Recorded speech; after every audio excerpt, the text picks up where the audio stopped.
இன்றைக்கி நம்ம உருளைக்கிழங்கு வச்சு கட்லெட் செய்ய போகிறோம். அதுக்கு உருளைக்கிழங்குடைய தோலெல்லாம் சீவிட்டு இந்த மாதிரி கேரட் துருவியில் வச்சு நல்லா துருவி எடுத்துக்கோங்க.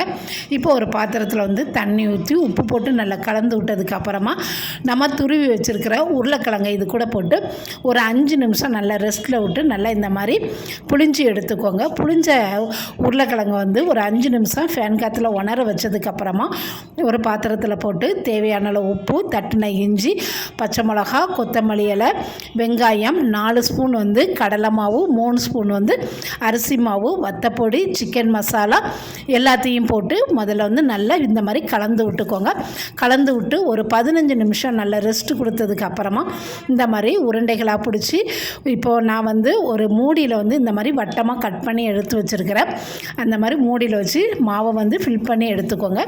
இப்போ தோசைக்கல்லில் எண்ணெய் ஊற்றினதுக்கப்புறமா நம்ம ரெடி பண்ணி வச்சுருக்கிற கட்லைட்டை இந்த மாதிரி தோசைக்கல்லில் வச்சு சுற்றிலும் நல்லா 2 ஸ்பூன் எண்ணெய் ஊற்றி மெதுவாக பிரட்டி போட்டுக்கோங்க. இப்போது 2 பக்கமும் நல்லா பிரட்டி விட்டு ஒரு 10 நிமிஷம் நீங்கள் இந்த மாதிரி செஞ்சு எடுத்தீங்கன்னா சூப்பரான சுவையான கட்லைட் ரெடி ஆகிரும். இது சாப்பிட்றதுக்கு பார்த்திங்கன்னா நல்லா அருமையாக இருக்கும். இதில் நான் தண்ணி சேர்த்து பிசையலை, தேவைப்பட்டால் நீங்கள் தண்ணி ஊற்றி பிசைஞ்சு எடுத்துக்கோங்க. இப்போ நம்மளுடைய கட்லைட் ரெடி ஆகிட்டு நீங்களும் இந்த மாதிரி ட்ரை பண்ணி பாருங்கள். இந்த வீடியோ பிடிச்சிருந்துச்சி அப்படின்னு சொன்னால் லைக் பண்ணுங்கள், ஷேர் பண்ணுங்கள்.